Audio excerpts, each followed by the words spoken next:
what's up everyone? The Destroyer here, and welcome back to another cast of the Rise of the Witch King patch 2.02 version 5.0.1. Today we have a 3v3 on Dagorlad, which I believe I was in, so that's a thing. So we'll take a look at this, and hopefully it's entertaining in some way or another. Alright. So, first player of course is Destroyer, myself, as the Elves.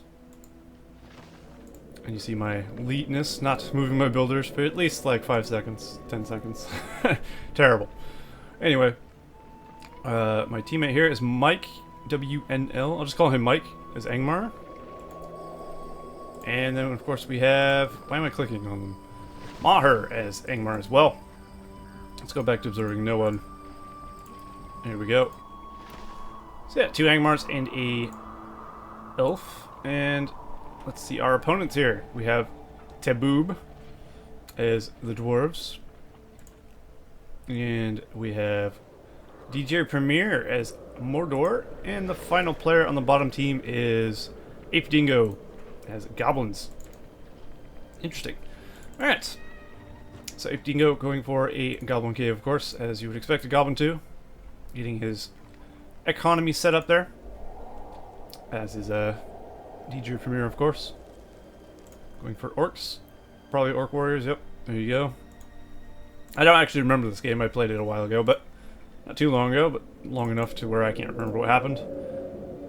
We have phalanxes being bought by, who was this again? Boob. That's a weird name to say. MauHuR is going for a Thrall. And it looks like it's the Orc Thralls, the Gunbad Warriors, of course. Queuing up some more. Will he be going for that? Probably not. Probably not too soon. Mike going for Gunbad Warriors as well. Looks like he's using them to creep. I don't know if you want to use your War Chant to creep, though. I wouldn't recommend that if you're looking to do that. Probably not the best of ideas. You might need that in combat with a real enemy. And those are not really going to do any damage to you. The Dwarves, which of course is the boob looking to take the outpost.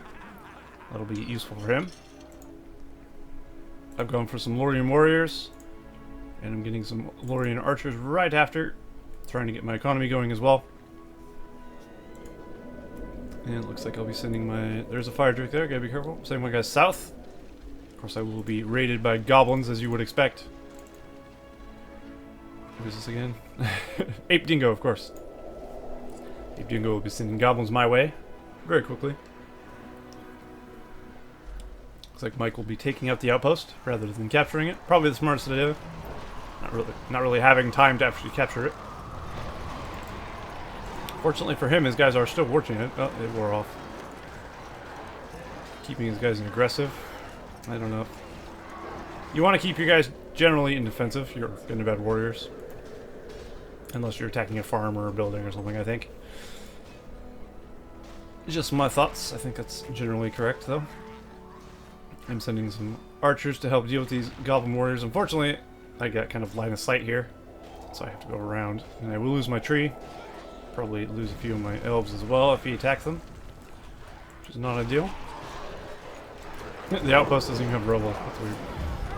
It is there, though. It is rebuildable, of course. Looks like the Dwarves will be fending off Angmar here. Mordor as well. Dwarves aren't actually out on the field as of yet. He's leaving his guys in his mine shafts. Looks like he's been creeping over here, trying to get rid of this goblin cave. To spread his influence of tunnels. MauHuR has some guys outside of his base here. And a lot of guys building up in his base. He's sitting on 2 Holy King's men now. And he has actually captured the outpost so he can get the Wildman Thrall. Which are pretty neat, I think.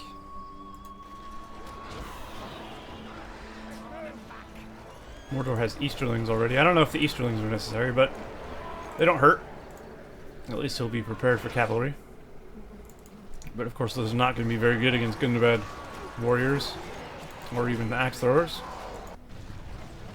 I'm continuing to be raided by goblins from Apedingo, but I do have some lancers now. And it's just going to make this so much easier on me, as you would expect. Cavalry really the way to go against goblin spam. Cavalry and archers seems to be pretty effective. Wants to get a nice run through there. Looks like choosing which way to go around the rock. As you see, they easily crunch them down. Meanwhile, Mike moving in with his troops of Angmar guys versus Mordor, but he decides to back off, I guess. Not feeling that engagement, I suppose. Fair enough. And now the tehboohb, however you want to say his name. He uses te, not the. He does have axe swords in the front. Possibly a misclick there. Axe swords getting picked off pretty easily because they're in the front line. That was kind of a mistake, I'd say. Oh, well, it's obviously a mistake. I'm sure he didn't mean to do that. At least he's got more on the way. One battalion there and a thing of guardians. So now the engagement between MauHuR and tehboohb continues here. The dwarves probably will overpower the Angmar troops here. But it'll be easy for Angmar to reinforce his army.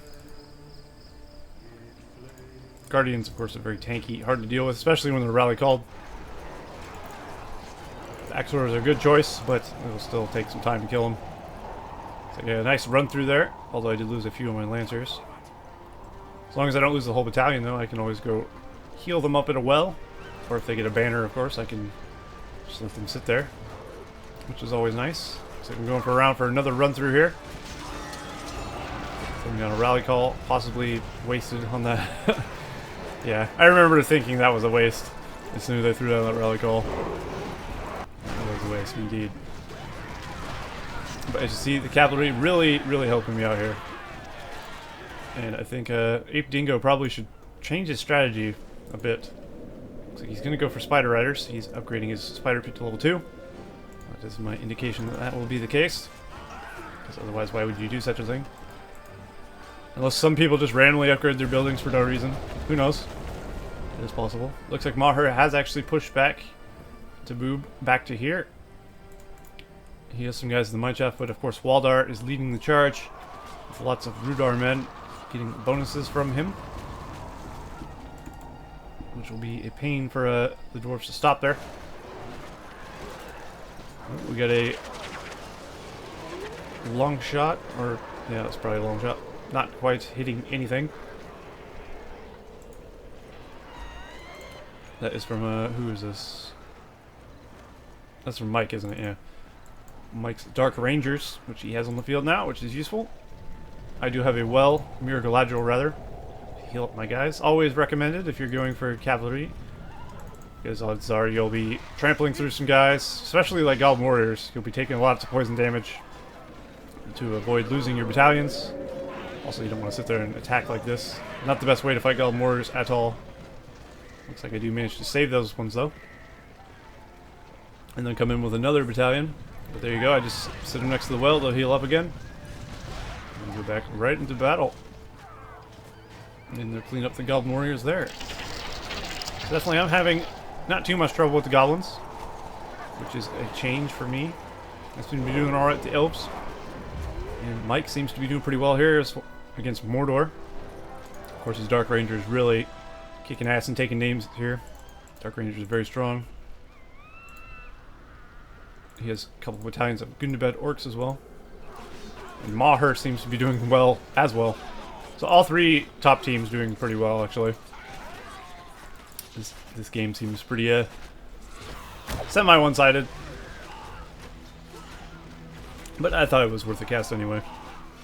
Mainly because I have not much to choose from. But it's still entertaining enough to watch, I suppose. The bottom teams weren't doing bad, per se. But I definitely say Mordor is being overpowered. DJ Vermeer is definitely being overpowered by the troops of Angmar. It can be hard to fight Dark Rangers, especially with Orc Spam. It's pretty much impossible. Not the best unit to counter those, as they fall like wheat. Look at that. And of course MauHuR, doesn't really matter who his opponent is. Generally, he's going to win. He does pretty well every game I see him play. Even if he loses, he usually does pretty well. But every game I see is usually a win. We have Prince Brand out for the boob. Looking to push back Angmar. It's gonna be a bit dicey though. Mordor's trying to do something about Angmar, but really having issue. I'm still fending off the goblins here in this pass. So some of the spiderlings on me, which is always nasty. I did go for Haldir. I find Haldir to be pretty useful against the goblins, actually. Because he has a fast attack, and he can be bow mode, and of course he has leadership. But his fast attack is still, it's a weak attack, but it's still enough to kill a goblin, so it's pretty useful. My builder is in trouble here. I might lose a builder to a spiderling. No, what am I doing? Ooh, I did manage to save him, though. Only just. And then I'll begin building a tree, probably. Heroic statue. Okay, fair enough. I probably built that out of just trying to save his life. Goblin's taking a mill there. Seems Mike has gone quite far with his influence. And it looks like Mike is actually building around the outpost there. So you might be able to capture that. Ooh, nice volley. Taking out a lot of goblins. And some goblins walking a bit too close to the fire drake. And now my counterattack begins on the goblins here. I have a pretty powerful army, actually. I have some lindens in there as well. I do recommend getting lindens if you're a later game elf, because they do help a lot. They can also trample, but they also shoot from horseback, so as you might imagine, they're amazing. Seems DJ Premier is going for the Black Orcs. Definitely what he's going to need, but they still fall pretty quickly. They are better than regular Orc Warriors, but they're not that much better than regular Orc Warriors. Really, what Mordor needs right now is Catapult, I think. Or MauHuR, but MauHuR are weak to Dark Rangers. He'll have to use them very carefully and get a nice charge off very quickly if he was going to do that. Of course, he's probably not in a position to actually do MauHuR stuff. Let's take a look at everyone's economy and powers while I wreck Apedingo's base here. So we have 550 command point limit for the Dwarves. He has 5 power points, rebuild, and rally call. Mike, the Angmar player in the north, has frozen land, rally call, and 12 power points. 625 command point limit. Goblin King's in trouble there. Haldir chasing him down. Of course, he won't be able to outrun Haldir. Looks like I've summoned Ents. That's going to be bad news for Apedingos. And of course, Mike is right there with his Angmar army. We have Spiderlings, Cave Bats, and 4 power points for the Goblins. Who is about to lose his fort, most likely. Elves, come to my aid! Of course, I have the Ents, as you see there. Definitely a good thing to go for. I found the Ents to be incredibly useful here. MauHuR has... He's gone for Unnamed Allegiance, really. But he didn't get the Fire Drake, unless there's another one. Is there 2 Fire Drakes on this map? I don't think so. But he did use it on something. Oh yeah, he used it on a Fire Drake. Potentially... I don't know. I was only aware of 1 Fire Drake on this map. Maybe there's 2. And I have no idea. But of course, DJ Premier... Economy is kind of in ruins. His base is in ruins as well. And he's not going to be able to stop a Fire Drake. Or Giant Summon, which is going to make things incredibly worse for him. So yeah, this is going to be a quicker game. Still entertaining enough to watch. But as you can tell, it was pretty one-sided. Summon Ents did its job, and they will return back to the earth. And Apedingo has been defeated, leaving his last buildings here to the boob. DJ Premier has been defeated. And now all that remains is the Dwarves, who, as you might imagine, probably gonna die. Yeah, there you go, destroying his stuff. He's still alive somehow. There you go. And tehboohb has been defeated. So yeah, all 3 top lanes did pretty well. So yeah, cool. There's another cast of Rise of the Witch King. Hope you guys enjoyed that, and I'll see you next time.